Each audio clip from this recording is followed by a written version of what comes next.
2 பேருக்கு miss understanding வந்தது. படம் பண்ண வேணாம்னு நெனச்சோம். உண்மைதான். நடந்ததுதான். ஆனாலும் அருவாள் அவர் எடுக்கல. நான் கத்தி எடுக்கல. துப்பாக்கி எந்த ஆயுதமும் எடுக்கல. நீ எப்படி, நான் எப்படின்னு கையையும் நீட்டிக்கல. ஒரு சின்ன மனஸ்தாபம். திடீர்னு பார்த்தா கேக் வெட்டிக்கிட்டு இருக்கும்போது ஒரு கை வந்து அப்படி கழுத்தோட இழுக்குது. இழுத்துட்டு பார்த்தா திரும்பி பார்த்தா இவரு. என்ன தலைவா? டிவோர்ஸ் பண்ணக்கூடாதுன்னு பேசல. நாங்க ஒரு கதாபாத்திரத்த எடுத்து அதுக்குள்ள இருக்க இஷ்யூ தான் ஹேண்டில் பண்ணியிருக்கோம். இது வந்து நாங்க பெண் சுதந்திரத்துக்கு அகைன்ஸ்ட் எல்லாம் நாங்க செய்யவே இல்ல. அது ஒருத்தர் தனிப்பட்ட சுதந்திரம் தானே ஒழிய, அத பத்தி நாங்க கமெண்ட் பண்ணல. எப்பவுமே தியாக மனப்பான்மை கொண்டவன் சார் நான். தான் நேசிக்கும் பெண்களுக்காக சகோதரியோ, தாயோ, மனைவியோ, மகளோ அவர்கள் பேர்ல வச்சு அவங்கள மனம் குளிர வைக்கிறது தான் நம்மளுடைய சந்தோஷம். இல்ல பொதுவாவே இந்த மாதிரி ஒரு குடும்ப படம் எடுக்கிறோம்னாவே சீரியல் அப்படின்னு ஒரு விமர்சனம் எழுதிருவாங்க. Opening okay sir. கார்த்திக். சரி சார், இங்கே நான் தான் ஒன்றும் இல்லை. இதுக்கு 500 கிலோமீட்டர் பிரயாணம் போனால் ஒரு 5-6 கிலோமீட்டர் மனசுலேயே நிற்கும், ஒரு 5-6 இடங்கள் நிற்கும் அப்படின்னு சொன்னீங்க. இதுக்கப்புறம் பாண்டியராஜ் அவர் கூட பிரயாணம் போவீங்களா என்ன? ஏன்னா 2 பேருமே பேசிக்கிட்டதில் ஒரு பூடகமாக ஏதோ ஒரு தெரிஞ்சுது எங்களுக்கு. ஏதோ ஒரு சின்ன சண்டை சச்சரவு, அது என்ன இது? 2 பேருக்கு மிஸ் அண்டர்ஸ்டாண்டிங் வந்தது. படம் பண்ண வேணாம்னு நெனச்சோம். ஆனா படம் பண்ணும்போது அது வந்து ரொம்ப அழகான அனுபவமாயிடுச்சு. கண்டிப்பா அவரோட நெறைய படம் பண்ணுவேன் நானு. அவருடைய எழுத்தும், அவர் யோசிக்கிற விதமும், அவர் மெனக்கிடுற விதமும் அதுக்கு அவ்வளோ சிரத்தை எடுத்துப்பாப்புல. இந்த படம் ஒரு படத்தை எடுக்கிறது மட்டும் இல்ல. ஒரு படம் உங்க மக்கள்கிட்ட வந்து சேர்ற வரைக்கும், தியேட்டரை விட்டு போற வரைக்கும் அது என்னென்ன பண்ணணுமோ அத்தனையும் யோசிக்கக்கூடிய ஒரு மனுஷன். அவ்வளோ பொறுப்பா அதை செய்யக்கூடியவர். ஹீரோயின் மேடம், ஒரு கேள்வி. அதாவது நீங்கள் அருமையாக நடிப்பீங்க. நான் கூட ஏன் தொடர்ந்து பண்ண மாட்டேன், தமிழை விட மலையாளத்துக்கு அதிக முக்கியத்துவம் கொடுக்குறீங்களோ? ஏன்னா மலையாள ஆர்டிஸ்ட், மலையாளத்துலேருந்து வரவங்களாம் இங்கே சூப்பர் ஸ்டார் ஆகிடுறாங்க. அதாவது ஹீரோயின்ஸு இங்கேயே அப்படியே செட்டில் ஆகிடுவாங்க. நீங்கள் மட்டும் தமிழில் ஒரு படம், ஒரு வருஷத்துக்கு ஒரு படம், அந்த மாதிரி தான் பண்ணுற மாதிரி தெரியுது. என்ன காரணம்? நான் மலையாளம் படம் பண்ணவே இல்லைங்க. திருச்சிற்றம்பலம்க்கு அப்புறம் இதுதான் பண்ணிட்டு இருக்கேன் இப்போ. ஸோ ஆமாம், செலக்ட் பண்ணி தான் பண்ணுறேன். அண்ட் ஆல்சோ அப்படி தமிழ்லன்னு இல்லை, ஜென்ரலாகவே கொஞ்சம் ரொம்ப டைம் எடுத்து தான் நான் பண்ணுவேன். அண்ட் ஆல்சோ நான் மலையாளம்லேருந்து இல்லை, நான் பெங்களூரியன். ஸோ எல்லா பாஷையும் பேசுவேன் நான். தமிழ் வந்து மலையாளத்துக்கு விட பெட்டராக பேசுவேன் தமிழ். விஜய் சேதுபதி சார், இந்த படம் தலைவின் தலைப்பு டைரக்டரும் பேசும்போது சொல்லிட்டாரு, டைவர்ஸை பற்றி நிறைய பேசுதுன்னு. கணவன் மனைவி ரிலேஷன்ஷிப் தான் அப்படிங்கிற மாதிரி தெரியுது. ஆமாம் சார். ஒரு 5 வருஷம் 10 வருஷம் ஆகிட்டுனா கணவன் மனைவிக்குள்ள ஒரு அண்டர்ஸ்டாண்டிங் வரும். இவங்க இப்படி தான் திருந்த மாட்டாங்க, நம்ம அட்ஜஸ்ட் பண்ணணும், விட்டு கொடுக்கலாம் அப்படின்னு கணவன் மனைவிக்கு ஒரு அண்டர்ஸ்டாண்டிங் வரும். இந்த புதுசாக வரவங்களுக்கு நிறைய சண்டை பிரச்சனை, அது இப்போலாம் நிறைய டைவர்ஸ் ஆகுது. உங்களோட அனுபவத்தில் ரிலேஷன்ஷிப், கணவன் மனைவி ரிலேஷன்ஷிப் நல்லா இருக்குன்னா என்ன செய்யணும், எப்படி விட்டு கொடுக்கணும், என்ன மாதிரி போகணும்னு சொல்லுவீங்க சார்? முதல்ல இது வந்து இதுக்கு ஒரு பொதுவாக சொல்கிறதுக்கு எதுவும் இருக்கான்னு எனக்கு தெரியாது. ஏன்னா அது 2 பேருடைய தனிப்பட்ட பர்சனல். ஓகே. ஆனால் சில சமயம் நம்மளாம் முடிவு எடுக்கிறோம்ல, பண்ணிக்கலான்னு தோணுது, சில சமயம் சண்டை போடலான்னு தோணுது. அது டைம் கொடுத்து பார்க்கலான்னு இருக்குது. வேகமாக இல்லாமல் கொஞ்சம் டைம் கொடுத்து பார்க்கலான்னு இருக்குது. அதுவுமே அவங்களுடைய சொந்த இதுதானே முடிவு தானே ஒழிய வெளியிருந்து ஒருத்தர் சொல்ல முடியதில்லை. பட் அவசரப்பட வேணாங்கிறது தான் அதிகபட்சம், வேறு ஒன்றும் இல்லை. கொஞ்சம் டைம் கொடுத்து பார்க்கலாமா அப்படிங்கிறது வேறு ஒன்றும் இல்லை. விஜய் சேதுபதி சார், இப்போ நீங்கள் வந்து ஒரு மிகப்பெரிய பக்குவப்பட்ட நடிகர், இண்டஸ்ட்ரி பற்றி எல்லா விஷயங்களும் தெரியும். தெரியா சார்? இல்லை தெரியும். இல்லை, நான் என்ன சொல்கிறேன்னா, ஒரு படத்துக்கு ஒரு நடிகர் கமிட் ஆகும்போது சம்பளம் வாங்குறீங்க, எல்லா வசதிகளும் இருக்குது. என்ன வசதி சார்? இல்லை, என்ன வசதி படத்து அது உங்களுக்கு தான் தெரியும். நான் சொல்கிறேன், அப்புறம் சொல்கிறேன். இல்லை என்னன்னா, படத்தில் நடிக்கும்போது கஷ்டங்கள் இருக்கும், கஷ்டங்கள் இருக்கும். சண்டை போட்டேன், இது பண்ணல, எனக்கு பிடிக்கல, ஒத்துக்கல அப்படிங்கிற விஷயம் மற்ற நடிகர்கள் சொல்லலாம். ஆனால் இப்போ நீங்களே வந்து கஷ்டப்பட்டு சண்டை ஆச்சு, மறுபடியும் சிறப்பாக நடந்துச்சு அப்படிங்கிற ஒரு மனநிலையும் சொல்கிறீங்க. அது உங்கள் வாயிலேருந்து வரக்கூடாதுன்னு நாங்கள் எதிர்பார்த்தோம். ஐயா இல்லையா, நான் இதுதான் அது ரொம்ப முக்கியமான விஷயம். 2 பேருக்குள்ள ரொம்ப நாளாக இருந்த மனஸ்தாபம் வந்து நான் சொன்ன வார்த்தையை நீங்கள் கவனிச்சு நினைக்கிறேன். ஒரு சின்ன வயசுல 2 பேரும் ரொம்ப அழகாக ஒரு பூ மலர்வது போல் மலர்ந்தது அப்படின்னு நான் சொன்னது ரொம்ப அழகாக மலர்ந்துச்சு. ஸோ இங்கே வந்து சண்டைகளும் ரொம்ப நாள் இல்லை, அது புரிஞ்சிக்காமல் இருக்குது. 2 பேரும் ஒரு நாள் புரிஞ்சுக்கும் போது அது தலைவன் மாதிரி ஒரு அற்புதமாக படமாக வளர்ந்து நிற்குதுன்னு அதை சொல்ல வருது. இது சொல்கிறது ஒரு பிரச்சனையும் இல்லை. இப்போ எங்களை சுற்றி எங்கள் 2 பேரும் நடுவில் ஒரு 100 பேர் இருந்திருப்பாங்களா? 100 பேருக்குமே தெரியும். ஏன் இந்த படம் பண்ணும்போது பாண்டியராஜ் சார்ட்ட வந்து கேட்டிருக்காங்க, உங்களுக்கு விஜய் சேதுபதி செட் ஆகாது, நீங்கள் அவரோட படம் பண்ணுறீங்க. அப்போ 2 பேரும் சமாதானம் ஆகிட்டு, 2 பேரும் சமாதானம் கூட இல்லை, அப்படி ஒன்றும் சமாதானப்படுத்துற அளவுக்கு ஒன்றும் இல்லை. நடுவில் நிறைய பேர் நிறைய பேசியிருப்பாங்க, ஏதோ ஒரு சண்டைன்னு வச்சுக்கோங்களேன், அவ்வளோதான் வச்சுக்கோங்களேன். ஆனால் சொல்ல வந்த விஷயம் அதில் இல்லை. இப்படி இருந்தால் நாங்கள் ரொம்ப நேசிச்சு ரொம்ப அன்பாக அழகாக ஒரு படம் பண்ணியிருக்கோன்னு சொல்ல வந்தது தான் அதை சொன்னது. டைரக்டர் சார், இந்த படத்தில் வந்து டைட்டில் போட்டு காமிச்சிங்களா, அதாவது ஒவ்வொரு கேரக்டர் பேரும் வந்து புதுசாகவும் தமிழாகவும் இருந்துச்சு. எங்கேருந்து எடுக்கிறீங்க? இல்லை, நிறைய கேரக்டர் என் ஊர்ல இருந்து எடுப்பேன். எங்கேயாவது ஒரு பயணம் பண்ணிக்கிட்டு இருக்கும்போது ஏதோ ஒரு புது பேர், பொதுவாக யாராவது சந்திக்கும் போது உங்கள் பேர் என்ன அப்படின்னு கேட்போம்ல, அவங்க சொல்லும்போது அந்த பேர் புதுசாக இருந்துச்சு அப்படின்னா நோட் பண்ணி வச்சுக்குவேன். கேரக்டருக்காகவே கொஞ்சம் கதைக்காக எப்படி தேடல் இருக்குமோ அந்த மாதிரி கேரக்டருக்காகவுமே ஒரு இது இருக்கும். ஒரு தடவை ஒரு பயணம் பண்ணிக்கிட்டு இருக்கும்போது ஈரோடு போய்கிட்டு இருக்கோம். அங்கே வந்து ஒரு கண்ணீர் அஞ்சலி போஸ்டர் இருக்குது, அதில் வந்து யோசனைவதி அப்படின்ட்டு இருந்தது. பாலாஜி சக்திவேல் சாரும் நானும் ஒன்றா போயிட்டு இருந்தேன். பாண்டியராஜ் இங்கே பாருங்கள், உங்கள் படத்தில் உள்ள கேரக்டர் மாதிரி இருக்குது அப்படின்னாரு. ஆமாம் சார்னா அப்புறம் யோசனைவதினி நான் நோட் பண்ணி வச்சுக்கிட்டு கேடிபிள் அக்கலாடிரங்களை சிவகார்த்திகேயன் அம்மா பேர் யோசனைவதினு வச்சேன். அந்த மாதிரி சில பேர் வந்து சார் இந்த கேரக்டர் வந்து ஆவரணம் அப்படிங்கிற அந்த படத்தில் ஒரு கேரக்டர் இருக்குல்ல அப்படின்னோன்னா, நான் ஒரு இடத்துல பேசிக்கிட்டு இருக்கேன், சார் இந்த பொண்ணு பேர் ஆவரணம் சார், பேர் உங்கள் படத்து பேர் மாதிரி வித்தியாசமாக இருக்கு, வச்சுக்கோங்க சார் அப்படின்னாரு. அதை வந்து நோட் பண்ணிக்கிட்டேன். எங்கள் தோட்டத்தில் வந்து ஒரு அக்கா வேலை பார்ப்பவங்க, அவங்க பேர் வந்து அஞ்சுமணி.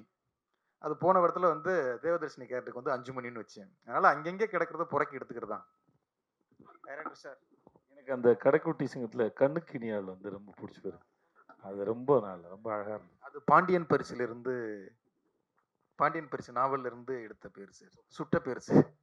இப்போ இதுலேயுமே வந்து ஆகாச வீரன் பேர் வந்து எழுத்தாளர் இமயம் இருக்கார்ல, அவருடைய சிறுகதையில் அவங்க ஊர் குலதெய்வம் பேர் வந்து ஆகாச வீரன்.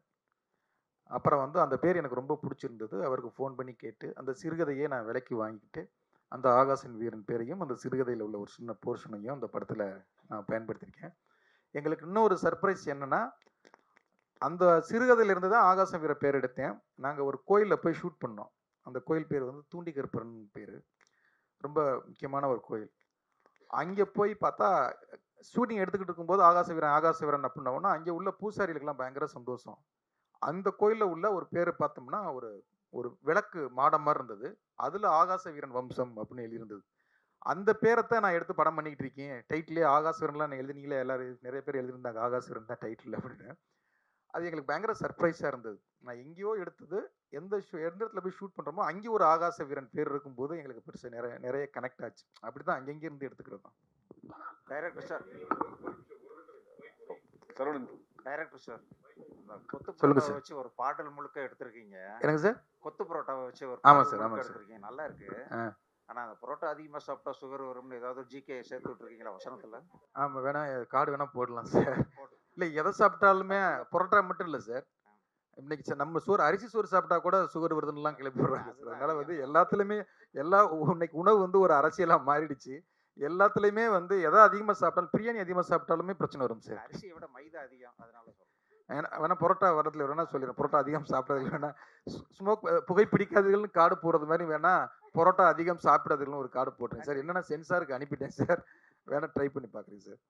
Director sir and hero sir, sir 2 பேருக்கும் ஃபஸ்ட்டு வந்து இந்த ஸ்கிரிப்ட் எழுதும்போது விஜய் சேதுபதி தான் வரணும், வந்தால் அவர்கிட்ட போய் நம்ம எப்படி அப்ரோச் பண்ணுவோம்னு சொல்லிட்டு ஒரு விஷயம் இருக்குது. ஏன்னா ஏற்கனவே எனக்கு 2 பேருக்குள்ள சின்ன ஒரு விஷயம் நடந்துன்னு இருக்குது. அது எழுதும் போது என்ன உங்களுக்கு தோணுச்சு? அப்புறம் சார் உங்களுக்கு டேரக்டர் சார் கால் பண்ணும்போது உங்களுக்கு என்ன தோணுச்சு?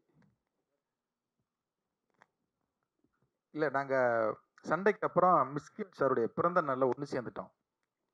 அதனால சண்டை ஏதோ விளையாட்டுக்கு ஆரம்பித்தோம். அது தலைப்பே வந்து விஜய் சேதுபதி பாண்டராஜ் சண்டைன்னு தான் வந்துருமோன்னு இதாக இருக்கு. சண்டை உண்மைதான், நடந்தது தான். ஆனாலும் அருவாள் அவர் எடுக்கலை, நான் கத்தி எடுக்கலை, துப்பாக்கி எந்த ஆயுதமும் எடுக்கலை. நீ எப்படி நான் எப்படின்னு கையையும் நீட்டிக்கல. ஒரு சின்ன மனஸ்தாபம், அது பெரிய மனஸ்தாபமாக மாறிச்சு. சரி ஓகே, வாழ்க்கையில் உங்களை நானும் படம் வேண்டாம், நீங்களும் படம் பண்ண வேண்டாம், பிரிஞ்சிட்டோம். அன்பாக தான் பிரிஞ்சோம், சண்டைகள் வார்த்தையெல்லாம் இல்லை. அப்புறம் மிஸ்கின் சார் அவர் பிறந்தநாள் கூப்பிட்டாரு. அங்கே போயிருக்கும்போது பார்த்தா அவர் என்ட்ரி ஆகுறாரு. இப்போ இந்த மனுஷனை நம்ம இப்போ எப்படி ஃபேஸ் பண்ணுறது, நம்ம விலைக்கு போயிடுவோமா நான் யோசிக்கிறேன். அவரும் அந்த மனநில வந்தாரா என்னன்னு தெரில. சரி ஹாய் சொல்லிடுவோமா, இல்லை அப்படியே விலை ஓரமாக ஒரு ஈகோ இருக்கும்ல, பொதுவாக மனிதனுக்குள்ள ஒரு ஈகோ இருக்கும்ல, அந்த ஈகோ எனக்கு கொஞ்சம் அதிகம் இருக்குன்னு வச்சுக்கங்களேன். ஓடிக்கிட்டே இருக்கு. கேக் வெட்டுவோம் அப்படின்னு மிஸ்கின் சார் கூப்பிட்றாரு. அப்புறம் அந்த கூட்டத்தோட மிங்கிள் ஆகிட்டேன். இந்த கூட்டத்துக்கு அந்த மனுஷன் நம்மளை பார்க்க போகிறான் அப்படின்ட்டு மிங்கிள் ஆகிட்டான். திடீர்னு பார்த்தா கேக் வெட்டிக்கிட்டு இருக்கும்போது ஒரு கை வந்து அப்படி கழுத்தோட இழுக்குது. இழுத்துட்டு பார்த்தா திரும்பி பார்த்தா இவர், என்ன தலைவா,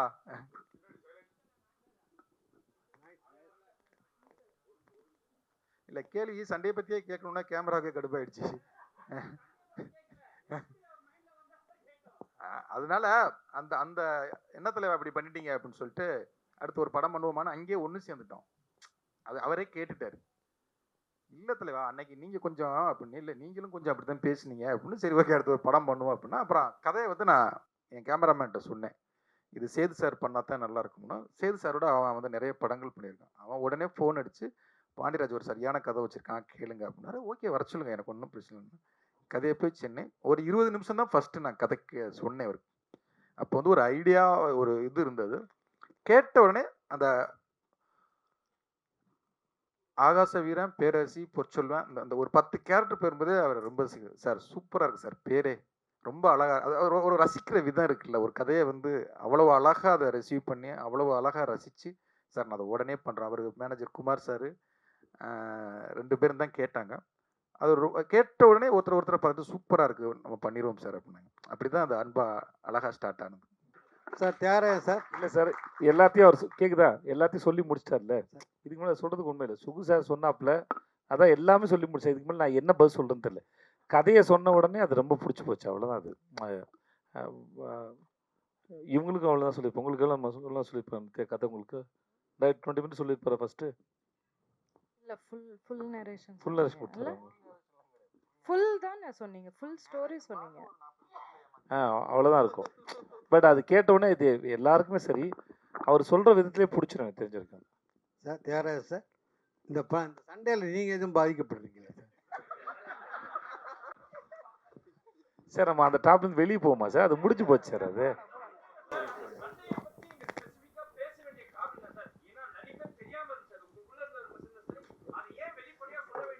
ஏன்னா நாங்களே அதை பதிவு பண்ணிக்க விரும்பணும், பின்னாடி பார்க்கறதுக்கு எங்களுக்கே இதுவாக இருக்கும்ல, அதுதான், வேற ஒன்றும் இல்லை சார். சார் வணக்கம்.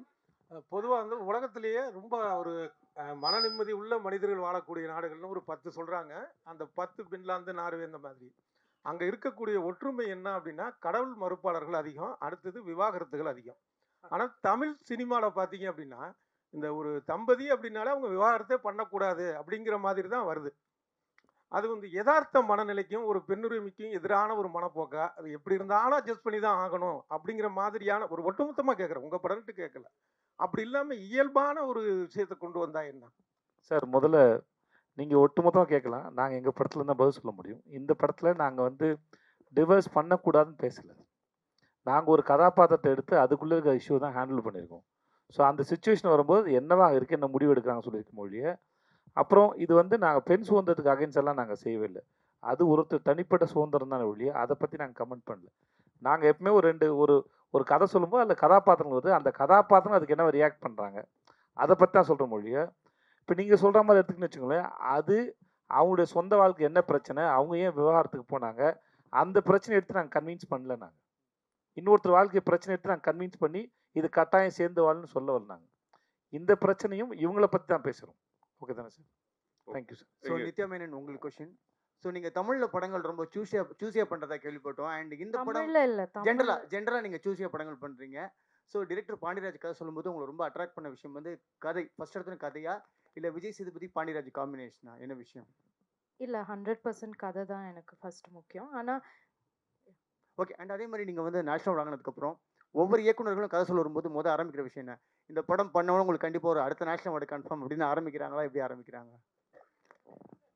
ஏன்னா ஜென்ரலாக ஒரு ஹீரோயின் கதை சொல்லும்போது உங்களுக்கு மேடம் இல்லை, நான் கதை சொல்லும்போது அவங்க நேஷனல் அவார்டு வாங்கலைங்க, நான் அப்படி சொல்லவே இல்லை. முன்னாடி தான். ஸோ இந்த படத்துக்கும் நாங்கள் எதிர்பார்க்கலாம், நேஷனல் அவார்டு எதிர்பார்க்கலாமா? ஏன்னா நீங்கள் சமயம் பண்ணியிருக்கீங்கன்னு சொன்னாங்க. அது என் கையில் இல்லையே. சரி, ஒரு கொஸ்டின் விஜய் சேதுபதி உங்களுக்கு. ஸோ ஜென்ரலாக ஒவ்வொரு ஹீரோயினும் பாலாஜி தானே? பாலாஜி ரொம்ப நாள் கழிச்சு பார்க்குறேன் நினைக்கிறேன். ரொம்ப வருஷம் கழிச்சு பார்க்குறேன் உங்களை. ரொம்ப நாள் கழிச்சு நான் வரேன். ரொம்ப வருஷம் ஆச்சு, பார்த்து ரொம்ப வருஷம் இருக்கு. ஆமாம், எப்படி இருக்கீங்க? நல்லா இருக்கேன் பாலாஜி. தேங்க்யூ. இப்போ நான் ராஜ் டிவியில் ஹெட்டாக ஒர்க் பண்ணுறேன். நான் சன் மியூசிக்ல ஹெட்டா இருந்துட்டு இப்போ ராஜ் மியூசிக்ஸ்ல ஹெட் இல்லை அவர் பார்த்தே பல வருஷம் இருக்குமே, அதான் கேட்டேன், ஆச்சரியமா இருக்கு. 2 வருஷம் லண்டன் போயிட்டு இடையில, அதனால தான். Okay, thank you Vijay. லண்டன்லாம் எப்படி இருக்கு?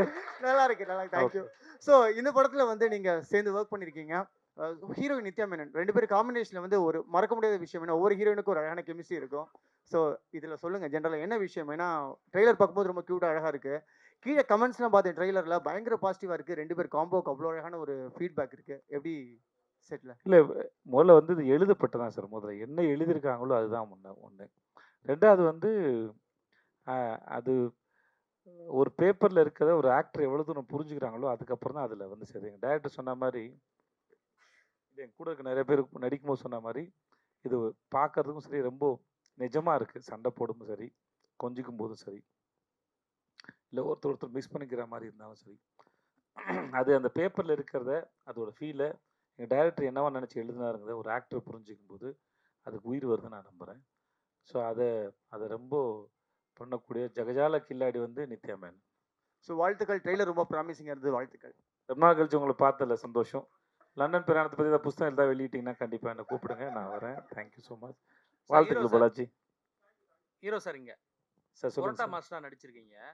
சமையலுக்காக ஏதாவது ஹோட்டலில் போய் கற்றுக்கிட்டீங்களா எப்படி சார்? சார் என் ஆஃபீஸ்லேயே பக்கத்தில், என் ஆஃபீஸ் விரும்பாத்துலைங்க சார், பக்கத்தில் ஒரு ஹோட்டலில் இருந்து அவங்க மூடின ஹோட்டலோட ப்ராப்பர்ட்டி இருந்தது. பரோட்டா கல் இது வந்தது. மாஸ்டர் வர வச்சு ஒரு 2 months கிட்ட நான் ப்ராக்டிஸ் பண்ணேன் சார். நான் பரோட்டா போடுவேன் சார். நான் தேங்க்யூ சார். சார் அப்புறம் கைத்தொழில் ஒன்றை கற்றுக்குள், கவலை உனக்கில்லை ஒத்துக்கொள்ன்ற மாதிரி சார் எனக்கு இனிமே வந்து என்னம்மா இல்லைம்மா அதெல்லாம் ட்ரை பண்ணுவோம். அது ஒரு நாள் இவங்கெல்லாம் சாப்பிட்டாங்க. நீ தான் சாப்பிட்ட, என் ஆஃபீஸ் எல்லாம் சாப்பிட்டாங்கம்மா. சாரும் சாப்பிட்டாரு. இந்த தண்ணிக்கு போல தர்பூசணி பரோட்டா வந்து நல்லாயிருக்கும். நாங்கள் பைனாப்பிள் ட்ரை பண்ணோம், அதுக்கு திரிஞ்சு போச்சுமா, அது வேலைக்கு ஆகல.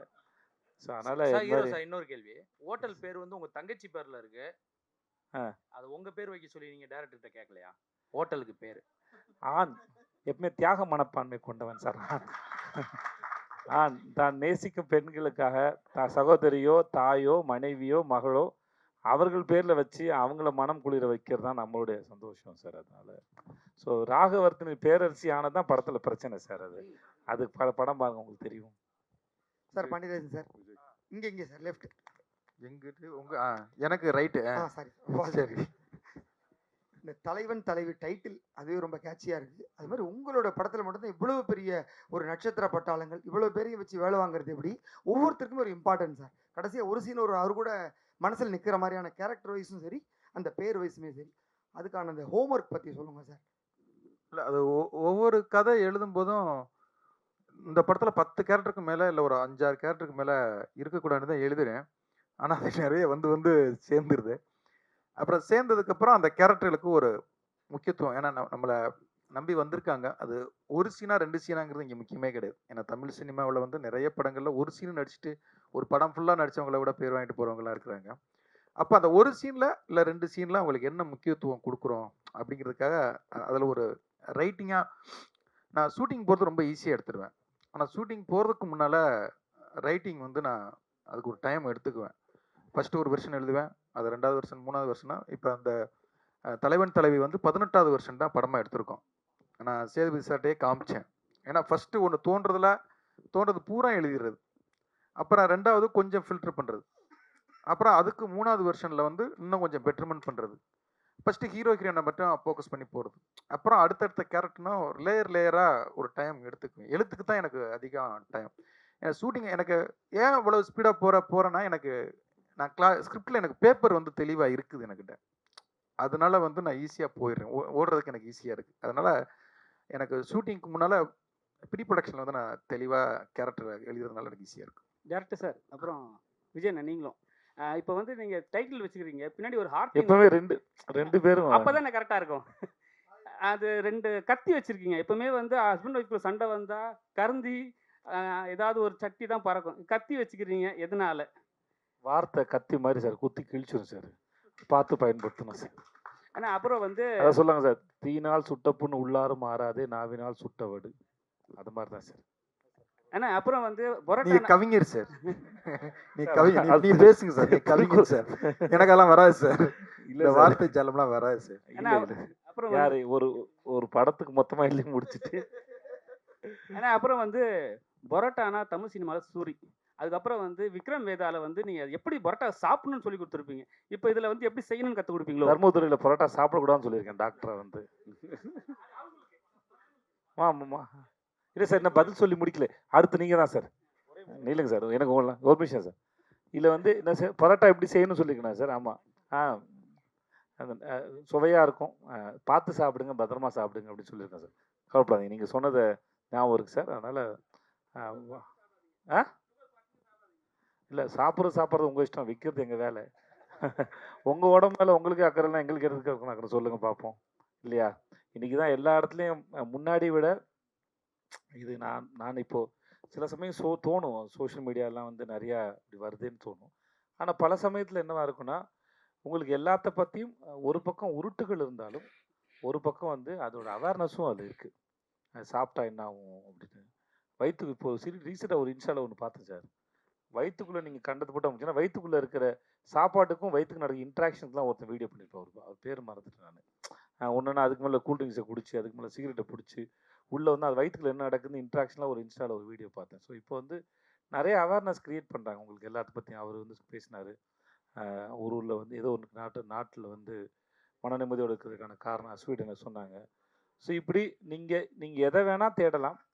ஸோ இப்போ முன்னாடி மாதிரி உங்களுக்கு ஒரு விஷயத்தை கொண்டு போய் ஒருத்தரை சேர்க்க வேண்டியதை விட அறிவு சார்ந்து அக்கறை சார்ந்து உங்களுக்கு என்ன தேவையோ அது அவைலபிளாக இருக்குது. அது நீங்கள் தாராளம் பார்த்து எடுத்துக்கலாங்கிறது நீங்கங்கிறது நான் எனக்கும் சேர்த்து தான். எனக்கு என்ன தேவையோங்கிறது அது என்னோடய சாய்ஸில் இருக்குது. முன்னாடி மாதிரி ஒருத்தர் வந்து உங்களை கரெக்ட் பண்ண முடியாது. நீங்களாக அவேர்னஸ் வந்துடும், நமக்கே தெரியும், பார்த்தா தெரிஞ்சுக்கலாம். நம்ம கையில் தான் இருக்குது. ஸோ அப்படி தான் அது, வேறு ஒன்றும் இல்லை சார். இயக்குனருக்கு ஒரு கேள்வி. சார், படத்துக்கு தலைவன் தலைவி அப்படின்ற பேருக்கான காரணம் என்ன? கீழே வந்து ரக் லவ் ஸ்டோரின்னு வேற போட்டிருக்கீங்க. எங்கிட்ட இருக்கீங்க? யார்? இங்க சார் நீங்க அது அவருக்கு ஏத்த மாதிரி மேட்ச் பண்ணி கை வர காமிச்சிங்க சார். நீங்க தலைவன் தலைவி அப்படின்னு ஒரு டைட்டில் வச்சுட்டு கீழே ரக் லவ் ஸ்டோரின்னு வர வச்சிருக்கீங்க. அந்த பேருக்கான காரணத்தை கொஞ்சம் சொன்னீங்கன்னா நல்லா இருக்கும். ஏன்னா தலைவன் தலைவின்னு சொல்லிட்டீங்க, கீழே ரக் லவ் ஸ்டோரின்னு வேற போட்டிருக்கீங்க. அதுதான் நீங்க படம் பார்த்தீங்கன்னா தெரியும் அது எப்படி ரக்கடா இருக்கும் அப்படிங்கிறது. வந்து சில வீட்டில் நீங்கள்லாம் வீட்டில் கொடுத்து வச்சிருப்பீங்கன்னு நினைக்கிறேன், கொஞ்சம் சாஃப்டான லவ் ஸ்டோரியாக இருக்கும்னு நினைக்கிறேன். சில குடும்பங்களில் வந்து கொஞ்சம் ரக்கடாக நடக்குது, டக்குன்னு பாத்திரத்தை எடுத்து அடிச்சிடுறாங்க, ஏதோ ஒரு இது நடந்ததில்ல, அந்த மாதிரி இந்த கப்புள்ஸ் வந்து கொஞ்சம் ரக்கடாக டீல் பண்ணிக்குவாங்க. டைட்டில் டீசர் இருக்குல்ல சார், அதான் சார், அதுதான் சார் அந்த சண்டை தான் சொல்ல வருது. சும்மா சாதாரணமாக இனிமே எதுவும் பரோட்டா போட்டால் கூட அந்த சமயத்தில் கூட சண்டை வந்துடுது சார், அவ்வளோதான் சார். அது அந்த அந்த ரக்குடுக்கான அதை ஃபர்ஸ்ட் வந்து இது டாம் அண்ட் ஜெரி லவ் ஸ்டோரின்னு வைக்கலான்னு இருந்தோம். 2 பேருக்குள்ள அந்த இதை வந்து Tom and Jerry love story அப்படின்னு வைப்போம். அதை விட ரக்குடு இப்போ கேள்வி கேட்குறீங்க பார்த்தீங்களா, அது டாம் அண்ட் ஜெரி லவ் ஸ்டோரினா கடந்து போயிருப்பீங்க. இப்போ அதை கேள்வி கேட்கறதுக்கு ஒரு யோசிச்சதுக்கு ஒரு பலன் இருக்கு பார்த்தீங்களா, அதுக்காக வச்சோம். சார் டைரக்டர் சார், இப்போ ஆக்சுவலாக இப்போ ஒரு நிமிஷம் சார், ரொம்ப நேரம் அவர் கேட்டு முடிச்சிட்டோம், சொல்லுங்க சார். இல்லை, பொதுவாகவே இந்த மாதிரி ஒரு குடும்ப படம் எடுக்கிறோம்னாவே சீரியல் அப்படின்னு ஒரு விமர்சனம் எழுதிடுவாங்க. இல்லை கிளிசவாக இருக்குது, கிரிஞ்சாக இருக்குது அப்படின்னு சொல்லிடுவாங்க. ரொம்ப சவாலானது. அந்த மாதிரி ஒரு குடும்ப படம் எடுக்கிறது தான் ரொம்ப கஷ்டம். அது ரொம்ப அதை டீல் பண்ணுறது கொஞ்சம் விட்டோம்னா சீரியலாக மாறிடும், அது உண்மைதான். இந்த படமும் ஒரு கணவன் மனைவி உறவை எடுத்து பேசும்போது கொஞ்சம் விட்டோம்னா ட்ராமாவாக மாறிடும். அதுதான் சொல்லலை, ரைட்டிங்க்குன்னு டைம் எடுத்துக்கிட்டேன். அதை நீங்கள் படம் பார்க்கும்போது தெரியும், நிறைய கனெக்ட் ஆகக்கூடிய விஷயங்கள் நிறைய வந்து அதுக்குள்ளே இருக்கும். இன்னொன்று, இதை வந்து இப்போ நீங்கள் இந்த வருஷமே எடுத்துக்கிட்டிங்கன்னா பார்த்தீங்கன்னா, குடும்பஸ்தானாக இருக்கட்டும், லப்பர் பந்தா இருக்கட்டும், டூரிஸ்ட் ஃபேமிலியாக இருக்கட்டும், மாமன், எல்லாமே வந்து குடும்ப படங்களுக்குள்ள மக்கள் வந்து விரும்பி பார்க்க ஆரம்பிச்சிட்டாங்க.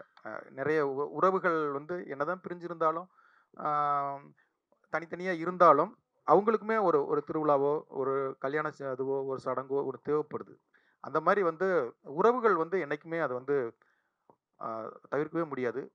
இன்னைக்கு இல்லை, அது பாசமலர் காலத்து மட்டும் இல்லை, கடைக்குடி சிங்கம் காலம், தலைவன் தலைவி காலம் கிடையாது. இன்னும் 10 வருஷம் சென்றும் இந்த படங்கள் ஜெயிச்சுக்கிட்டே தான் இருக்கும். ஏன்னா நம்ம எல்லாருமே எமோஷனல் இடியட்ஸ் தான். எமோஷனலுக்கு நம்ம அட்டாச் பண்ணிடுவோம். இப்போ நான் சமீபத்தில் வெளியில் வந்து ஃபாரின் போயிருந்தேன். அங்கே 2 டால்ஃபினை வச்சு ஒரு ஷோ பண்ணியிருந்தாங்க. அந்த டால்ஃபின் வந்து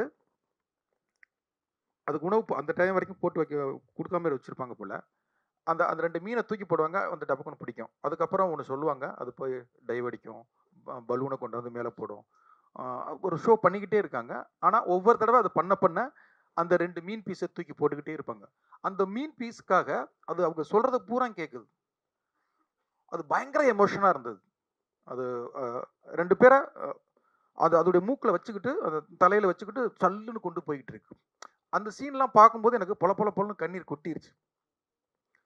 ஏன்னா அவ்வளவு எமோஷனா இருந்தது. திரும்பி பார்க்கனே அங்கே ஒரு ஃபாரின் லேடி அவங்க அழுதுகிட்டு இருக்காங்க. அதுதான் எமோஷன். அப்போ எமோஷன் வந்து நீங்க டைட்டானிக் ஜெயிச்சதா இருக்கட்டும், அவதார் ஜெயிச்சதா இருக்கட்டும், இப்போ இன்னைக்கு குடும்பஸ்தான் ஜெயிக்கிறதா இருக்கட்டும், டூரிஸ்ட் எமோஷன் வந்து எப்பவுமே நமக்கு வந்து முக்கியமானது. நம்ம எல்லாருமே வேர்ல்டு வைடு அது கனெக்ட் ஆகும். அது இந்த படத்துல நிறைய கனெக்ட் ஆயிருக்கு. அதான் ஷூட்டிங் பார்க்குறவங்க எல்லாருமே வந்து இது எங்க ஸ்டோரி, இது எங்க ஸ்டோரி, இது எங்க அண்ணன் கதை மாதிரி இருக்கு அப்படின்னாங்க. அப்ப நம்ம ஈஸியா அந்த குடும்பத்துக்குள்ள வந்துடும்ல, அதை கண்டிப்பா ஜெயிக்கிறதுக்கான எல்லாமே இருக்குதுல்ல. சார் இயக்குனர் சார், இங்க இங்க இங்க இங்க கோடங்கி பேசுறேன். வணக்கம் வணக்கம். நல்லா இருக்குல்ல? நல்லா இருக்கேன் சார். சார் ஆக்சுவலாக வந்து இப்போ தமிழ் சினிமாவுடைய சமீபத்திய ட்ரெண்ட் என்னன்னா, பேன் இண்டியா ஃபிலிம் இல்லைனா வந்து பயங்கரமாக அடிதடி வெட்டு குத்து ரத்தம் எல்லாமே பார்த்தீங்கன்னா அந்த மாதிரியான படங்களாக போயிட்டு இருக்கும்போது, நீங்கள் பெரும்பாலும் ஃபேமிலி அஃபெக்ஷனாகவே நிறைய படங்களை கொண்டு போயிட்டு உறவு விஷயங்களை, உறவு சிக்கல்களை எப்படி நம்ம வந்து ஒருத்தருடைய அந்த அஃபெக்ஷன் எப்படி அப்படின்றத தொடர்ந்து பண்ணிக்கிட்டே வரீங்க.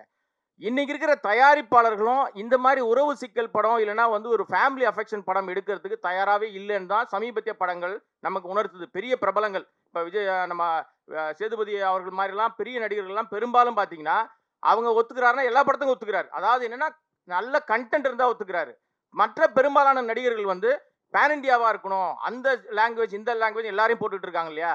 இந்த கதையை இவ்வளவு ஒரு ஒரு நல்ல ஒரு ரிலேஷனா கரெக்டா ஃபேமிலியா இருக்கிற அஃபெக்ஷன் கதையை எப்படி தயாரிப்பாளரை எப்படி நீங்க இம்ப்ரெஸ் பண்ணீங்க? இந்த கதையை எப்படி வந்து சார் ஒத்துக்கிட்டார் தயாரிப்பாளர் சார்? இல்லை, அவங்க ஏற்கனவே விசுவாசம் பண்ணியிருக்காங்கல்ல, அதுக்காகத்தான் இந்த கம்பெனிக்கு நாங்கள் வந்தோம். இந்த கதை அப்படிங்கும்போது குமார் சார் ஒரு 3 ப்ரொடியூசர் சொன்னார். ஆனால் இந்த கதையை வந்து உடனே அவங்க ஒத்துக்குவாங்க அப்படின்னு நாங்கள் இருந்ததுக்கு, ஏன்னா அவங்க பண்ணதுக்குள்ள அந்த இது எல்லாமே இருக்கு. இல்லை, அன்னைக்கு வந்து ப்ரொடியூசர் ஒத்துக்க மாட்டாங்கலாம் கிடையாது. இன்னொன்று பாண்டியராஜ்னா பசங்க வச்சு தான் படம் பண்ணுவார்னு ஒன்று இருந்தது. அதை உடைக்கிறதுக்காக கஷ்டப்பட்டு போய் பண்ணால் இப்போ குடும்ப படங்கள் மட்டும்தான் பண்ணுவார்னு இருக்கு. இதையுமே உடைக்கணும் அப்படின்னு நான் சேது சார்கிட்ட வேற ஒரு கதை ஒன்று சொல்லி வச்சிருக்கேன். அது சுத்தமாக ஃபேமிலியே இருக்காது. ஆனால் தயாரிப்பாளர்கள் வந்து உங்களுக்கு குடும்ப கதை நல்லா வரும் சார், நீங்கள் குடும்பம் பண்ணுங்கன்னு தான் கேட்குறாங்க. என்னை மீட் பண்ணுற ப்ரொடியூசர்ஸ், ஹீரோஸ் எல்லாமே அது குடும்ப கதைகள் தான் இது பண்ணுறாங்க. அதனால ஹீரோக்கள் வந்து குடும்ப கதைகளை அவாய்ட் பண்ணுறதோ ப்ரொடியூசர்ஸ் அவாய்ட் பண்ணுறதோ கிடையாது. அது எல்லாருக்குமே வந்து இன்னைக்கு தலைவன் தலைவி பயங்கரமாக ஓடிடுச்சு அப்படின்னா எல்லா ஹீரோலுமே இதே மாதிரி ஒன்று. இப்போ கடைக்குட்டி சிங்கம் ஓனதுக்கு அப்புறம் சிவகார்த்திகன் வந்து சார் கடைக்குட்டி சிங்கம் மாதிரியே ஒரு படம் பண்ணுங்கன்னு தான் நம்ம விட்டு பிள்ளை. இப்போ தலைவன் தலைவி ஓடிடுச்சு அப்படின்னா அடுத்த ஹீரோக்கள் வந்து தலைவன் தலைவி மாதிரி ஒரு படம் பண்ணுங்கன்னு தான் கேட்பாங்க. அதனால வந்து ஃபேமிலிக்கானது. ஏன்னா லவ் படம் எடுத்தோம்னு வச்சுக்கோங்களேன், 2 டிக்கெட் தான் போகும். நான் எப்பவுமே அதான் சொல்லுவேன், 2 டிக்கெட் தான் போவோம். ஹாரர் எடுத்தோம்னா ஒரு 4 டிக்கெட்டு 3 டிக்கெட் போவோம். அது ஆடியன்ஸ் வந்து பிரிஞ்சு போகும். ஆனால் குடும்ப படம் எடுத்தோம்னு வச்சுக்கோங்களேன், 10 டிக்கெட் 20 டிக்கெட் 40 டிக்கெட் 50 டிக்கெட்லாம் போகும். படம் பிடிச்சிருச்சுன்னா வாட்ஸ்அப் குரூப்பில் போட்டாங்கன்னா அது பிச்சுக்கிட்டு போயிட்டே இருக்கும். அப்படித்தான் வந்து கடைக்குட்டி சிங்கத்துக்குலாம் டிக்கெட் கிடைக்கல, நம்ம வீட்டு பிள்ளைகளே டிக்கெட் கிடைக்கும். அதே மாதிரி அதுக்குன்னு ஒரு ஆடியன்ஸ் இருக்காங்க. அந்த ஆடியன்ஸ் தான் நம்ம இந்த படத்துக்கான இது. அவங்களை டார்கெட் பண்ணுறது எங்களுடைய இதுவும் கண்டிப்பாக இது. அதாக இது ஃபேமிலி படம்னு மட்டும் இல்லை. எதுக்கு ரெக்கட் லவ் ஸ்டோரி போட்டிருக்கோம்னா, இது லவ் பண்ணுறவங்களுக்கு நிறைய கனெக்ட் ஆகும். ஏன்னா ஃபர்ஸ்ட் ஹாப்ல வந்து லவ் எபிசோடு வந்து நிறைய வச்சுருக்கோம். ஆஃப்டர் மேரேஜுக்கு முன்னால் பிஃபோர் மேரேஜ் வந்து நிறைய சீன்ஸ் இருக்கு. அதனால எல்லாருக்குமான படம் அது கண்டிப்பா இருக்கும்.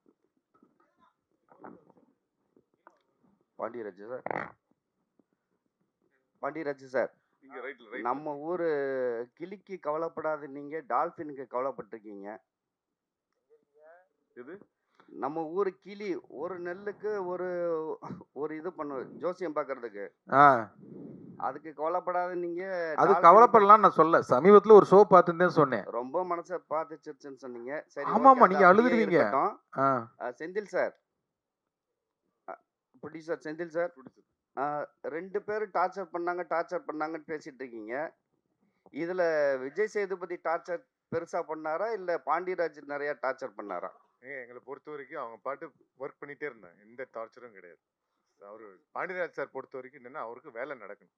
அவர் காலைல போய் 7 மணிக்கு போனார்னா துருன்னு ஏதாவது அவர் பாட்டு ஏதோ எடுத்துகிட்டே இருப்பார். அதனால அவர் கண்டினியூஸ்லி ஒர்க்கிங் தான், வேறு எதுவுமே பண்ண மாட்டார்.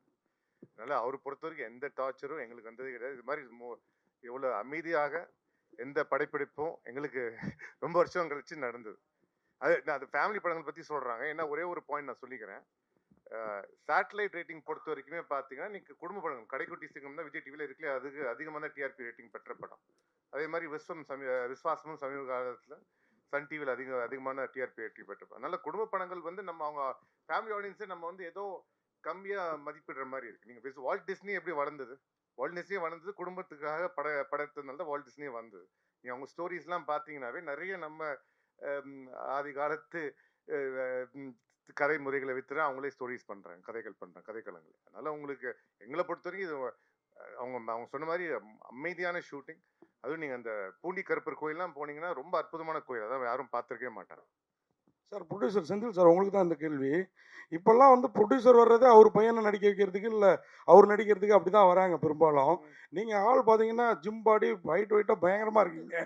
நீங்கள் ஒரு வில்லன் கேரக்டர் அப்புறம் அப்படியே மெல்ல ஹீரோ இல்லை அப்படி பண்ண ஐடியா இருக்கா? ஏன்னா இன்றைக்கெல்லாம் இல்லை ஒரு நிமிஷம் சொல்லிடுறேன் நான். ஏன்னா அப்பா தாத்தா வழியில் அதெல்லாம் வேணான்னு இருக்கீங்களா இது? ஏன்னா எங்களை மாதிரி யூடியூபர்ஸுக்கு இன்னைக்கு ஒரு முகம் ஏதாவது ஸ்க்ரீனில் காட்டினோம்னா நல்லா என்ன ரிவ்யூ நல்லா போட்டாலும் கெட்டதாக போட்டாலும் 300 பேர் 500 பேர் தாண்ட மாட்டேங்கிறாங்க. எங்களுக்கே சினிமா மாஸ் தேவைப்படுது. இன்னைக்கு வெளியில் வந்து நடிகராக இருந்தால் தெரிகிற அளவுக்கு மற்றவங்க தெரிய மாட்டேங்கிறாங்க. அந்த ஐடியா நடிப்புக்கு திறமை வேணுங்க. நான் வந்து விளையாட்டு வீரராக இருந்தேன். நான் தமிழ் ஒலிம்பிக் அசோசியேஷன் பொருளாளராக இருக்கிறேன், கூடைப்பந்து சங்க தலைவராக இருக்கிறேன், ரக்பி தலைவராக இருக்கிறேன் இந்தியாவுக்கு. அதனால் நம்ம வந்து விளையாட்டு பொது சேவைகள், நம்மளுக்கு பொருளாதாரம் படிச்சிருக்கு, உலக வர்த்தகம் படிச்சிருக்கு அமெரிக்காவில். நம்மளுக்கு என்றைக்குமே கதைகள் சொல்லணும். நம்ம வளர்ந்ததே சினிமா செட்டில் தான். காக்கி சட்டையிலேருந்து எல்லாம் குழந்தைய வந்து வளர்ந்து பார்த்துருக்கனால எங்கள் அப்பா வளர்ந்ததும் சினிமா செட்டில் தான், கல்யாண பரிசுலேருந்து எல்லாமே. அதனால் எங்களுக்கு என்றைக்குமே நல்ல கதைகள் சொல்லணும். சினிமா நீங்கள் வந்து எல்லாருமே என்ன பண்ணுறீங்கன்னா, நம்ம தமிழ்நாட்டை வந்து இன்னைக்கு ஒரு முதன்மை மாநிலம் சினிமா தொழில் இருக்குது தமிழ்நாடு ஒண்டி தான். இன்னைக்கு வந்து மாடர்ன் தேட்டர்ஸ் பண்ணது யாரும் பண்ணதே கிடையாது. அன்னைக்கு வந்து அமெரிக்கா யூஎஸ்சி பல்கலைக்கழகத்துலேருந்து எல்லாரும் வந்து மாடர்ன் தேட்டர்ஸில் வந்து பயிற்சி எடுத்தாங்க. இவர் டங்கன் வந்து எங்கேருந்து வந்தார்? வெளியிலேருந்து தானே வந்தார். ஆனால் அதெல்லாம் மறந்துடும். இப்போ வந்து ஹைதராபாத்தை தூக்கி பிடிக்கிறீங்க. நீங்கள் தான் வந்து தமிழ் கலாச்சாரம் அவ்வளோ பெரிய சிந்தனையாளர்கள் நம்ம தமிழ் சினிமாவில் இருந்திருக்கிறாங்க. அதை நம்ம தான் விட்டோம். அதனால் அது நீங்கள் தான் வந்து தூக்கி பிடிச்சி சொல்லுவோம். எல்லாமே ஹைதராபாத்ன்றீங்க. இன்னைக்கு சந்திரலேகா வந்து 48 பண்ணி எவ்வளோ படங்கள் இப்போ 8 லாங்குவேஜில் பண்ணாங்க, 8 மொழியில் பண்ணாங்க. அன்னைக்கு ஹாலிவுட் பட்ஜெட்டுக்கு சமமான பட்ஜெட் சந்திரலேகா. அது நம்ம தானே விட்டோம். நம்ம பேன் இண்டியாங்கிறது நம்ம பண்ணியிருக்கோம். ஒன்றும் இல்லை. இப்போ எங்கள் வீனஸ் பிக்சர்ஸ் அவருக்கு வந்து அவர்களே அவர் வந்து பாலுபலிக்கு இதுன்னு ராஜ்குமார் படத்தை வச்சு இங்கே வந்து ஊருக்குள்ள பண்ணியிருக்காரு. அதே வந்து தெலுங்குல வந்து மஞ்சிவாடும் ஏனார் வச்சு பண்ணியிருக்காரு. அம்ஷக்கல் ராஜேஷ் கண்ணா வச்சு பண்ணியிருக்காங்க. அதே மாதிரி அமர் தீபம்ங்கிற படத்தை இந்தியில் அப்போ தேவானந்த் வச்சு எடுத்திருக்காங்க, சிவாஜி ஃபிலிம்ஸ் கூட சேர்ந்து. ஸோ நிறைய விஷயங்கள் நம்ம பண்ணியிருக்கோம். நம்ம தான் வந்து பழைய கதையை நம்ம தூக்கி பிடிக்கிறது. ஹைதராபாத்காரங்க தூக்கி பிடிக்கிறாங்க, நம்ம பண்ணுறது கிடையாது. அதான் விஷயம். சார் சரி சார், உங்களுக்கு ஒரு கொஸ்டின். ப்ரொடியூசர் செந்தில் சார் பேசுகிறப்போ, அவர் தான் பேசினார்னு நினைக்கிறேன், பேசுகிறப்போ உங்களை வந்து டென்சில் வாஷிங்டன் ஏதோ சொன்னார், சைனாவில் ஹாங்காங்கில். அப்படி இப்போ இந்த மாதிரி படம் பண்ணுறப்போ அதையும் மனசில் வச்சு பண்ணுவீங்களா? ஏன்னா இப்போ இது ஃபேமிலி சப்ஜெக்ட்டு. மகாராஜா அங்கே வந்து பெரிய லெவல் போயிருக்கு. அடுத்து அந்த ரசிகர்களுக்கு திணி போடணும் இல்லையா? இந்த படங்கள்லாம் அங்கே செல்லுபடி ஆகுமா சார்? மகாராஜா அங்கே செல்லுபடி ஆகும்னு தெரியாது சார் எனக்கு. ஓகே, என் கிளைகள் எங்கே பறந்தாலும் வேறு என் மண்ணில் இருக்கிறது தான் சார் ரொம்ப பிடிக்கும் எனக்கு. ஸோ அதனால் இது என் இடம், இது என் ஊர், என் மொழி, என் மக்கள். ஓகே, எப்போ படம் பண்ணாலும் என்னோட கணக்கு இங்கே தான் இருக்கும். என் ஊரில் என் மக்களுக்கு பிடிக்குதான்னு பார்ப்போம். மற்றபடி நான் ஹிந்தியில் படம் பண்ணுறேன் அப்படின்னா அந்த மொழி பேசுகிறவங்களுக்கு பிடிக்கும், அவ்வளோதானே ஒழிய. ஏன்னா அவங்களுக்கு அந்த வாழ்க்கை பழக்கம், நமக்கு இந்த வாழ்க்கை பழக்கம். ஸோ ஆனால் நான் என் ஊரில் படம் பண்ணும்போது அது என் மக்களோட தொடர்பில் இருக்கணும், அது கனெக்ஷன் பண்ணணும். இது இங்கே ஒரு படம் பண்ணி அது எல்லாருக்கும் போகிற மாதிரி அப்படின்னு யோசிக்கும். சில கதைகள் அப்படி அமையும். அந்த கதைகள் தான் சில சமயம் இப்போ நீங்கள் பேன் இண்டியா ஃபிலிம் இங்கே பண்ணுறாங்க, கேட்டாங்க ஒரு கேட்டார். சில கதைகள் வந்து எங்கே வேணால் அது வாட்டுக்கு பிரயாணம் பண்ண முடியும். சில கதைகள் அது மண் சார்ந்திருக்கு. இன்னமும் அங்கே போனால், நான் ஒரு நாள் விக்ரம் டப்பிங் போயிருந்தபோது ஒருத்தர், அவர் பீகார்காரன்னு நினைக்கிறேன், அவர் அங்கே வேலை பார்க்குறவர். அவர் கருப்பன் படத்தை வந்து ஃபோனில் தீவிரம் பார்த்துட்டு இருக்காரு. ஏன்னா அதோட அப்போ அப்போ என் படத்தை பார்த்துருந்தாரு. என்னை பார்த்தோன்னே சொன்னாப்புல, உங்கள் படத்தை பார்த்துருக்கேன்னு சொன்னார். ஏன்னா நம்ம எந்த படத்தையும் வந்து அதோட ரூட்டடாக அதோட மனசார்னு சொல்லும்போது அது எல்லா இடத்துலையும் கனெக்ட் ஆகும். அதுக்கு இப்போ நம்ம காந்தாரை பார்க்கும்போது எல்லாருக்கும் பிடிச்சிருந்ததில்ல. அது அங்கே இருக்கிற எனக்கு அதுக்கு மேலே அந்த நாட்டார் தெய்வத்தை பற்றி தெரியாது. ஆனால் அந்த படம் பார்க்கும்போது எனக்கு அது அவ்வளோ கனெக்ட் ஆச்சு. இந்த மாதிரி எந்த ஊர் கதையாக இருந்தாலும் சரி, அது அந்த ஊரோட முழுக்க முழுக்க உயிரோடு இருக்குது, அந்த மண் சார்ந்து இருக்குன்னா அது உலகத்தில் எங்கே வேணால் போய் சேரும். ஏன்னா குமாராஜ் சார் ஒன்று அழகாக சொல்லுவார், லோக்கல் தான் ஃபாரின். அந்தந்த ஊரோட லோக்கல் தான் ஃபாரின் இல்லையா? அவ்வளோதான். விஜய் சேவி சார் சார் ஒரு நிமிஷம் சார், இது உணர்வு சம்மந்தப்பட்ட படம் இல்லை, உணவு சம்மந்தப்பட்டதுனால கேட்குறோம். இந்த யூடியூப் ரிவ்யூலாம் வந்த பிறகு இல்லை சார், இது உணர்வு சம்மந்தப்பட்ட படம். சரி, உணவும் இருக்கிறதுனால கேட்குறோம். இந்த யூடியூப் ரிவ்யூலாம் வந்த பிறகு குழந்தைகள் வீட்டில் வந்து சாப்பாடு அது என்னென்னமோ சாப்பிடுதாங்க, வயிறு பிரச்சனை, ஒபிசிட்டி. சென்னையில் நீங்கள் பார்த்தீங்கன்னா அவ்வளவு பிரியாணி கடைகள் அவ்வளவு வந்துட்டு. இதை பற்றி என்ன நினைக்கிங்க? ரெண்டாவது உங்கள் உணவு முறை என்ன கொஞ்சம் சொன்னீங்கன்னா. இல்லை சார், ஒன்று வந்து இது இப்போ முன்னாடி பதில் சொல்லிட்டேன். அவங்கவுங்க குடும்பத்து மேலே அவங்க எடுத்து அக்கறை தான் சார். வெளியேருந்து யாரோ வந்தெல்லாம் அவங்கள வந்து கெடுக்கிறத ஸ்பாயில் பண்ண முடியாது. அது நம்ம எடுக்கிறது தானே சார் முடிவு. சாய்ஸ் உங்களோட தானே. இன்றைக்கி போய் சாப்பிடலாமா வேணாமா, என் குழந்தைக்கு இது வாங்கி கொடுக்கலாமா வேணாமா, இல்லை நான் சாப்பிடலாமா வேணாமாங்க அப்படிங்கிறது நான் தானே தேர்ந்தெடுக்கிறேன். வேறு இவ்வளோ கடைகள் வந்தாலும் என்ன நடந்தாலும் நம்ம தானே முடிவு எடுக்கிறோம். அதை வந்து நாங்கள் படம் எடுக்கிறோம். படம் வந்து எடுத்து உங்களை பார்க்க சொல்லி இன்வைட் தான் பண்ணுறோம். படம் பார்க்குறது உங்களோட சாய்ஸ் தானே. அது மாதிரி தான் இது. யாரையும் கெடுக்கலாம் முடியாது சார். இப்போலாம் ஒன்றும் இல்லை. விஜயண்ணே லாஸ்ட்ண்ணே, கடைசியாக முடிச்சுக்கலாமா சார்? ஆமாம் லாஸ்ட்ண்ணே. அண்ணா இப்போ ஓகே, உங்களோட முடிச்சுக்கலாமா? Okay sir. ஏன்னா இப்போ வந்து எப்பவுமே வந்து நல்ல விஷயம் பண்ணால் கூட இப்போ இருக்கிற ஜென்ரேஷன் வந்து ட்ரால் பண்ணுறாங்க. சரிங்களா? ட்ரால் பண்ணி அதை வந்து அவங்க வந்து தப்பான விஷயத்த கொண்டு போகிறாங்க. அவங்களுக்கு எதாவது அட்வைஸ் பண்ண வேண்டியதா இருந்தால் சொல்லுங்கள். அப்படிலாம் ஒன்றும் இல்லை சார். முதல்ல வந்து யாருக்கும் அட்வைஸ்லாம் பண்ண தேவையில்லை. அவங்க இப்போ பண்ண வேலையை மட்டும் ட்ரால் பண்ணல. முன்னாடி பழைய படங்கள் பழைய விஷயங்கள்லாம் எடுத்து கூட ட்ரால் பண்ணிட்டு தான் இருக்காங்க. மேபி இது இப்போ இருக்கிற ஒரு நையாண்டின்னு வச்சுக்கோங்க. நம்மளும் இதெல்லாம் சின்ன வயசில் வேறு ஃபார்மில் அதை கிண்டல் பண்ணியிருப்போம், கார்ட்டூனாக இருந்திருக்கும், எல்லாம் பேசியிருப்போம், கிண்டல் பண்ணிப்போம். அதெல்லாம் நடக்கிறது தான். அது அந்தங்கே இருக்கிறதும் அது வாழ்க்கை. அது அந்தந்த காலகட்டத்துக்கும் அது வேறு ஒரு பரிணாமத்துக்கு போதே ஒழிய அது இல்லாத ஒன்றுலாம் கிடையாது. நம்ம எல்லாத்தையும் இருக்கிறது ஒன்று தான். நம்ம ஒன்று பண்ணணும். நீங்கள் இது இப்படி தான் பார்க்கணுன்னு சொல்ல முடியாது. பொது வெளியில் நம்ம வெளியிடுறோம், அது அவங்க வேறு ஒரு கோணத்தில் பார்க்குறாங்க. அதையும் சில பேர் ரசிக்கிறாங்க, சில பேர் விமர்சனங்கள் பேர்லையும் சில பேசுவாங்க. அது அவங்களுடைய பாயிண்ட் ஆஃப் வியூ. அதுக்கு எல்லாரும் பதில் சொல்ல முடியாது. நீங்கள் இப்படி தான் என் படத்தை பார்க்கணும்னு சொல்ல முடியாது. அவர்களுக்கு நான் படம் எடுத்து கொடுத்துட்டோம், இல்லை ஒரு வேலை செஞ்சு முடிச்சிட்டோம், இல்லை சமையல் செஞ்சு கொடுத்துட்டோம். மற்றபடி அதை டேஸ்ட் பண்ணுறாங்களோ பார்க்குறவங்களோ அது அவங்களுடைய கருத்து. அதை இப்படி இருக்கணும் அப்படி இருக்குன்னு சொல்கிறது நம்மளோட வேலை இல்லை. மேபி அவங்க சொன்னாங்கன்னா எங்கள் படத்தில் அது இருக்குது போல இருக்குது அப்படின்னா அப்போ நம்ம சரி பண்ணிக்க தான் முயற்சி பண்ண முடியும். இதுக்கு முன்னாடி தான் சொன்னேன், ஊர் வாயை மூட முடியாது, உளவாயை தான் மூடலாம். அதனால சார் நம்மக்கிட்ட இருந்து வர விமர்சனங்களுக்கு ஓகே, நம்மளை என்ன சரி பண்ணிக்கலாம், பெட்டராக பண்ணலாம்னு யோசிக்க பெட்டர். Last question. லாஸ்ட் முடிச்சு சார்.